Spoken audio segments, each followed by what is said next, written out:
नमस्कार, मैं हूं दीपिका नयाल और आज हम बात करेंगे उत्तर प्रदेश की बदायूं लोकसभा सीट के बारे में, जहां से समाजवादी पार्टी के संरक्षक मुलायम सिंह यादव के भतीजे धर्मेंद्र यादव सांसद हैं। साल 2014 के चुनाव में सपा ने ये सीट भाजपा को हराकर अपने नाम की थी। पश्चिमी उत्तर प्रदेश का बदायूं एक मशहूर ऐतिहासिक और धार्मिक शहर है। मुगलों से लेकर अंग्रेजों तक ने इस पर लंबा शासन किया है। बदायूं जिले की जनसंख्या 3,68,01,896 है, जिसमें से 1,96,07,759 पुरुष और 1,71,04,137 महिलाएं हैं। यहाँ की साक्षरता दर देश की औसत साक्षरता दर से बहुत कम यानी कि 51.29% है। ये देश की 250 सबसे पिछड़े इलाकों में से एक है। बदायूं लोकसभा संसदीय क्षेत्र के अंतर्गत 5 विधानसभा क्षेत्र आते हैं, जिनका नाम है गुन्नौर, बिसौली, सहसवान, बिलसी और बदायूं, जिसमें से बिसौली अनुसूचित जाति के लिए आरक्षित है। यहाँ से पहले सांसद कांग्रेस के बदन सिंह थे। 1962 और 1967 दोनों ही चुनाव में यहाँ भारतीय जनसंघ का बोलबाला रहा। 1971 में हार के बाद 1977 में फिर से जनसंघ को यहाँ जीत नसीब हुई।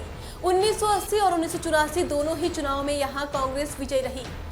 1989 में यहाँ जनता दल ने बाजी मारी, तो वहीं 1991 में यहाँ भाजपा का खाता खुला और स्वामी चिन्मयानंद यहाँ से सांसद चुने गए। लेकिन 1996 में इस सीट पर समाजवादी पार्टी का ही कब्जा रहा। सलीम इकबाल शेरवानी 1996 से लगातार 4 बार इस सीट से जीते और उनके बाद मुलायम सिंह यादव के भतीजे धर्मेंद्र यादव यहां से एमपी की कुर्सी पर विराजमान हैं। धर्मेंद्र यादव की इमेज एक कर्मठ नेता की रही है और इस वजह से उनकी तारीफ उनके विरोधी गण भी करते हैं। पिछले चुनाव में भाजपा के 3 विधायक और एक एमएलसी ने यूपी के मुख्यमंत्री योगी आदित्यनाथ को एक पत्र भेजा था, जिसमें उन्होंने लिखा था कि अगर 2019 का लोकसभा चुनाव जीतना है तो यहाँ पर सपा सांसद धर्मेंद्र यादव से ज्यादा काम कराने होंगे। पूर्व मुख्यमंत्री के भाई की यहाँ गहरी आस्था है। उन्होंने medical college, 4 lane highway, overbridge और कई इंटर कॉलेज बनवाए हैं। अगर इससे ज्यादा काम कराएंगे तभी साल 2019 का लोकसभा चुनाव को जीतने के बारे में सोचिए, वरना नहीं। पिछले 5 सालों के दौरान धर्मेंद्र यादव की लोकसभा में उपस्थिति 82% रही है। इस दौरान उन्होंने 61 डिबेट में हिस्सा लिया और उन्होंने 1989 सवाल पूछे। साल 2014 में यहाँ पर 17,59,145 मतदाताओं ने हिस्सा लिया था, जिसमें 55% पुरुष और 44% महिलाएं शामिल थी। गौर करने वाली बात यह है कि सपा का सबसे मजबूत गढ़ इटावा, मैनपुरी, कन्नौज, फिरोजाबाद, संभल और बदायूं है। इन क्षेत्रों में मुलायम कुनबे का कब्जा है। बदायूं की 77% आबादी हिंदू और 21% आबादी मुस्लिम है।